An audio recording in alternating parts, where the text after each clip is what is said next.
오늘은 역사상 최초의 버블 이야기를 해볼 거예요. 그래서 역사상 처음 있었던 버블과 선물 거래에 대해서 이야기를 할 건데, 이 이야기는 17세기 네덜란드에 있었던 역사상 기록되어 있는 최초의 투기인 튤립 버블, 튤립 파동에 대해서 알아볼 거예요. 역사상 최초의 자본주의적 투기라고 알려지는 이 튤립 버블. 버블 현상이란 실체가 없는 가격 상승이 투기를 유발해서 가격이 급등하지만 얼마 못 가서 거품이 꺼지듯 갑자기 급작스럽게 팍 하고 원상태로 돌아가는 현상을 말합니다. 그러니까 버블처럼 불면 갑자기 늘어나기는 막 늘어나는데 실체가 없어. 그러니까 그게 가격이 뛰는 정확한 이유가 없는 거예요. 이유도 없이 그냥 갑자기 막 올랐다가 한순간에 그냥 팍 하고 꺼지는 거야. 거품 꺼지듯이. 그래서 버블이라고 부릅니다. 실체가 없다는 건 정확하게 부동산 투자나 물품의 생산, 개인의 노동 같은 눈에 보이고 실존하거나 혹은 실제로 부가가치를 창출하는 경제활동인 실물 경제의 움직임이 없음에도 불구하고 물가가 오르고 부동산 투기가 심해지고 시장 경제가 과열되는 흐름이에요. 일단 이 사건의 배경이 되는 네덜란드부터 알아봅시다. 네덜란드는 원래부터 나라가 아니었어요. 그냥 스페인의 지배를 받고 있는 속국의 형태였습니다. 식민지랄까? 근데 이 네덜란드가 1560년대에 종교 문제, 경제 문제 등으로 스페인으로부터 독립전쟁이 발발하게 됐고 1648년이 되어서야 공식적으로 독립국으로 인정받게 됩니다. 이 독립전쟁을 하면서도 네덜란드는 꾸준하게 적극적으로 해외 진출을 하면서 1602년에는 동인도 회사를 설립을 했고 1621년에는 서인도 회사를 설립해서 아시아와 아프리카, 아메리카까지 진출하게 됩니다. 왠지 근데 우리 인식에는 네덜란드라고 하면 네덜란드의 상징인 풍차가 막 돌아가고 있고 풍차 밑에는 막 튤립이 쫙 펼쳐져 있고 엄청 온화하고 따뜻하고 평화로운 곳이라고 생각하고 있잖아요. 근데 뭐가 이렇게 활발하고 뭐가 이렇게 치열하죠? 왜 이렇게 적극적이죠? 아니 무슨 동인도 회사를 왜 네덜란드가 만들어요? 라고 생각하실 수 있겠지만 사실 네덜란드인들은 꽤 열정적이고 강인하고 적극적인 사람들이에요. 이런 말이 있어요. 신은 세상을 만들었지만 네덜란드는 네덜란드인이 만들었다. 라는 말이 있습니다. 이게 무슨 말이냐면 사실 네덜란드는 풍요롭고 살기 좋은 나라가 아니에요. 네덜란드라는 이름 자체가 낮은 땅입니다. 그래서 오히려 국토 전체의 5분의 1 정도가 바다보다 낮은 지대였어요. 그러다 보니까 나라가 전체적으로 그냥 다 뻘밭 상태입니다. 그냥 진흙탕, 뻘밭.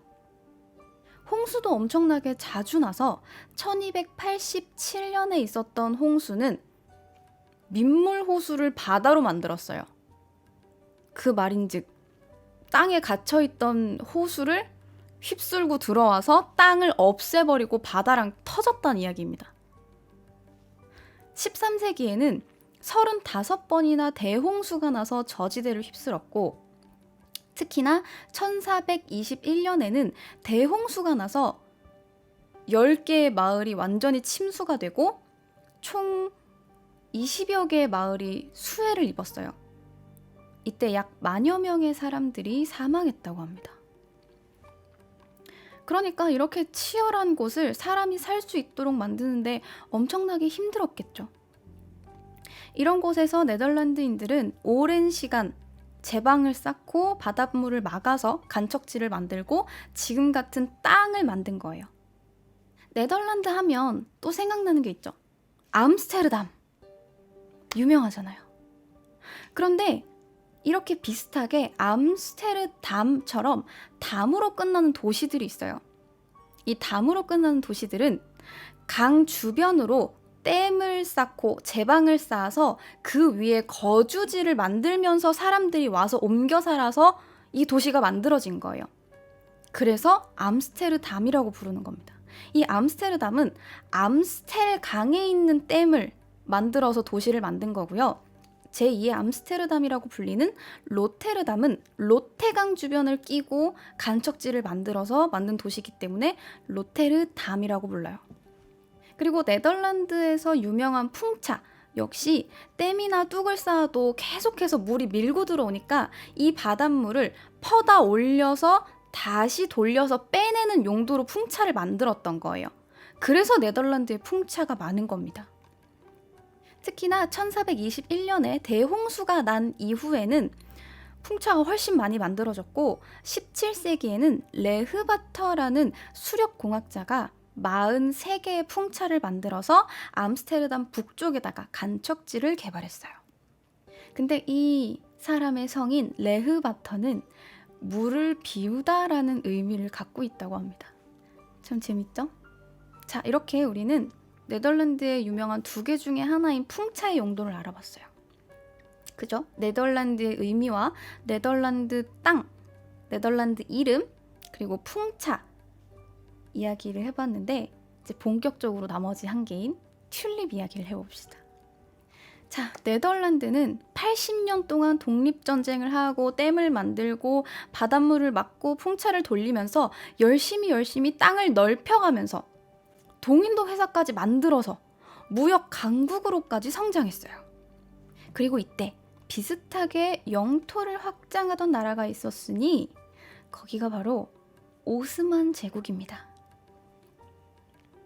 과거 오스만 투르크 제국이 영토를 확장하던 도중에 텐산 산맥에서 튤립을 발견하게 됐어요. 그리고 1573년에 오스만 제국의 술탄 셀림 2세에게 이 꽃이 넘어가게 됩니다. 그리고 이 튤립은 술탄의 정원에서 가장 아름다운 꽃이 됐어요. 그래서 튤립이라고 하면 여러분들은 네덜란드를 제일 먼저 생각하시겠지만 튤립의 원산지는 사실 네덜란드가 아니라 터키입니다. 그리고 이 아름다웠던 튤립이 유럽으로 넘어가게 되고 17세기에 마침내 네덜란드에 소개가 되는데 동인도 회사를 통해서 동서양 무역을 주도하며 주가가 상승하자 영국, 프랑스 등 투자자들이 동인도에서 주식을 구매하면서 자연스럽게 유럽의 자금이 네덜란드 쪽으로 모이게 됩니다. 그리고 서인도 회사까지 발족을 하면서 유럽의 무역 강국으로 떠오르게 되고 네덜란드는 17세기에 황금기를 맞이하게 돼요. 이 당시 네덜란드인들은 유럽 국가 가운데 가장 높은 1인당 국민소득을 기록했고 네덜란드인들은 전체적으로 심리적 편향에 사로잡힙니다. 그러니까 국민 전체가 지금까지 우린 되게 잘해왔고 앞으로 더 잘 될 거고 지금까지 벌어온 걸로 투자를 하면 더 많이 벌 수 있고 심지어 거기다가 이만큼 벌었으니 내 부를 더 과시하고 싶다라는 생각까지 하게 돼요. 그래서 버블을 만들기에 아주 적합한 요소들이 다 갖춰졌습니다. 초기의 튤립은 귀족이나 부유층들의 전유물이자 사회적 지위의 상징으로 여겨졌었어요. 그러니까 당시 귀족들은 고민이 하나 있었는데 그 고민이 뭐냐면 이 넘치는 부를 어디다가 투자를 해야 될지, 그리고 이렇게 돈 버는 것 외에 자신의 부를 과시하면서 자신의 입지를 다지는 방법이 무엇인지를 고민했어요. 그리고 그 해답이 된 것이 바로 튤립입니다. 마침 생긴 것도 자신들의 기품과 부를 과시하는 데 아주 딱이었기 때문에 튤립을 심는 게 점점 유행이 됩니다. 사람들이 마차를 타고 튤립을 막 팔아요. 근데 그 뒤에 그냥 일반 사람들이 막 따라다니면서 삽니다. 튤립으로 정원을 꾸미고 튤립으로 마차를 장식하고 튤립을 주면서 사랑을 고백하고 아무나 가질 수 없는 이 튤립을 귀족들은 살 수 있었고 황금기에 마침 돈이 않았던 부유층, 상인들은 이런 귀족들을 따라잡고 싶은 마음에 똑같이 튤립을 사들입니다. 마침 습하고 모래 많은 네덜란드 땅은 튤립이 자리 잡기에 안성맞춤이었고, 특히나 여기저기서 더 예쁘고 더 특이한 튤립 개량을 만들어냈기 때문에 그 중에서도 흰색에 빨간색 줄무늬가 있는 이 꽃, 샘페르 아우구스투스라는 이 튤립이 튤립의 왕이라고 불리면서 비싼 몸값을 자랑하게 됩니다. 근데 점점 이러다 보니까 튤립의 아름다움이 아닌 튤립의 가격 상승을 목적으로 사고 파는 사람들이 생겼어요. 그렇잖아. 원래는 그냥 아무나 살 수 없으니까 뭐 이제 막 들어온 거 비싼 거 나만 심어야겠다라고 생각해서 귀족들이 심기 시작했는데, 점점점 부유층들이 사게 되고, 부유층들이 사니까 조금 돈 번 사람들이 막 나도 귀족들 좀 따라하고 싶은 걸 해서 사기 시작하고, 그러면 파는 사람들은 이거 돈이 되겠는걸 해서 점점 가격을 올리면서 파는 겁니다. 그런데 이 튤립이라는 게 오늘 흙을 한 100kg 때려 붓고 물을 막 5리터씩 준다고 오늘 심었는데 내일 꽃이 피는 게 아니잖아요. 최소 3년에서 최대 7년까지 걸려야지 이 튤립이라는 게 꽃이 핀단 말이에요. 그러니까 사람들이 꽃을 사고 싶은 거지. 근데 당장 꽃을 못 사니까 어떻게 해요? 꽃이 아니라 구근을 사는 겁니다. 튤립 뿌리를 사는 거예요. 그래서 이 꽃을 구근으로 사서 아예 존재하지 않는 미래의 꽃을 사는 사람들이 생깁니다. 이것이 바로 선물 거래입니다. 최초의 선물 거래예요. 선물 거래라는 건 미래의 특정 지점, 그러니까 지금 튤립을 예로 들었을 경우에 튤립이 봉오리를 맺거나 아니면 꽃을 피울 때를 말하겠죠? 이때 특정 가격에 인수할 것 혹은 인도할 것을 약속하는 거래입니다. 그러니까 지금이 아니라 미래의 가치를 사고 파는 거예요. 지금 당장의 가격은 크게 중요하지 않아요. 그러니까 앞으로 이게 얼마나 할지 생각을 해서 가격을 예상한 뒤에 지금 사두거나 지금 팔아두는 경우예요. 그래서 예측을 잘하면 수익이 엄청 크겠지만 예측이 틀릴 경우 손해가 엄청 커서 리스크가 큽니다. 하이 리스크, 하이 리턴이죠. 당시 선물 거래는 지금처럼 무슨 거래소가 있었던 게 아니라 그냥 술집에서 사고 팔았어요. 때문에 정확하게 어떤 형태로 거래가 이루어졌는지는 모르겠지만 이러한 형식이었다는 겁니다. 그리고 이 튤립의 선물 거래의 또 다른 점은 투자금이 부족해도 거래가 가능했다는 거예요. 어떻게요? 왜 때문이죠? 튤립을 선물 거래로 산 사람이 3천만 원에 사겠다고 계약을 체결을 해두고 이 권리를 팔면서 수익을 얻었어요. 그러니까 지금 당장 구근 상태고 꽃도 내가 받지도 않았고 꽃 봉오리도 안 폈는데 이 권리를 되팔면서 돈을 버는 거예요. 근데 이 권리가 몇 번 계속 값이 오르다 보니까 튤립의 뿌리를 내리기도 전에 가격이 천정부지로 뛰는 거예요. 실체는 아무것도 없어. 아무도 꽃을 받지 않았는데도 불구하고 튤립 값이 계속 뛰는 거예요. 그러다 보니까 돈이 없어도 누구나 투기를 할 수 있고 이게 계속해서 가격 상승을 만들어낸 겁니다. 당시 네덜란드 노동자의 연봉보다 튤립 뿌리 하나, 그러니까 구근 하나가 더 비쌌고요. 숙련된 장인이 버는 연간 소득보다 이 튤립이 10배 비쌌어요. 어떤 사람은 황소를 1000마리를 팔아서 튤립 구근 40개를 샀어요. 근데 너무 잘 샀다, 그렇게 생각을 했대요. 그리고 최고급 구근 하나로 집을 하나 살 수 있었다고 합니다. 자, 근데 이런 상황이 계속되니까 돈이 없는 사람들은 이렇게 생각하겠죠. 내가 열심히 1년 동안 일해봐야 뭐해. 어차피 튤립 하나가 더 비싼데. 그래서 없는 돈을 털어서 튤립 구근을 사기 시작한 거예요. 말 그대로 튤립 재배에 모든 것을 걸기 시작합니다.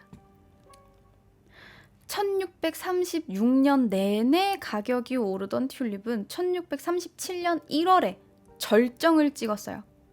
이때 가장 비싼 튤립이 1억 6천만 원이었다고 합니다.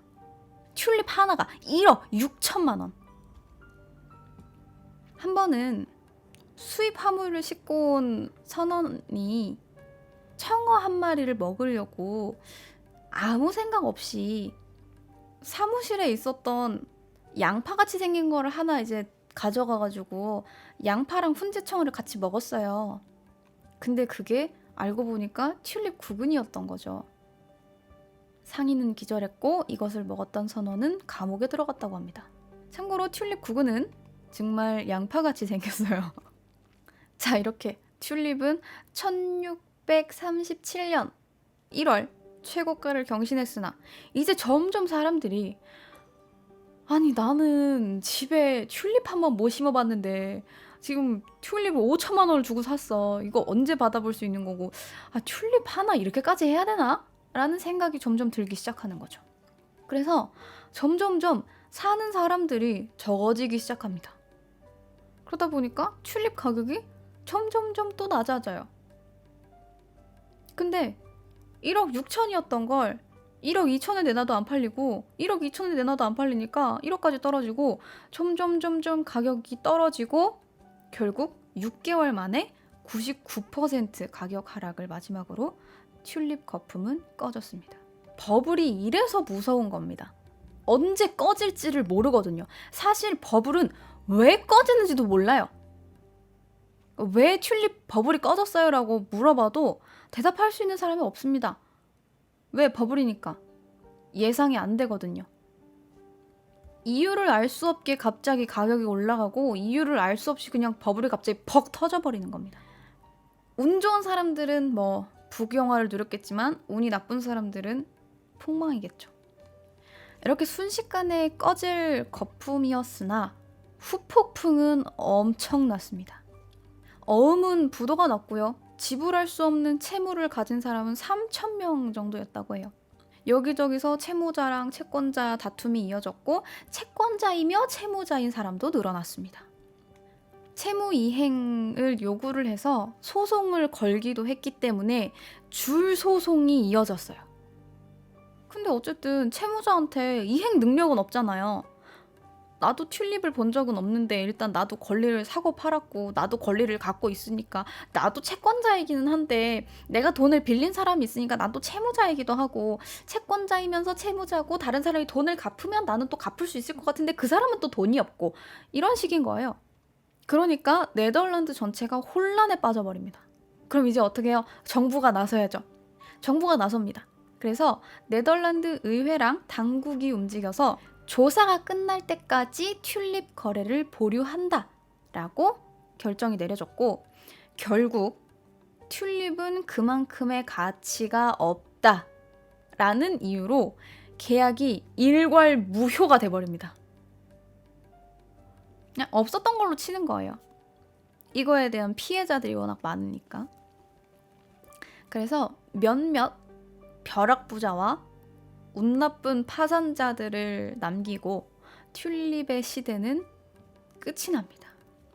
근데 또 요때 특이한 건 네덜란드의 풍경화가인 얀 반 호이엔이라는 이 사람도 튤립 버블에 참여했었어요.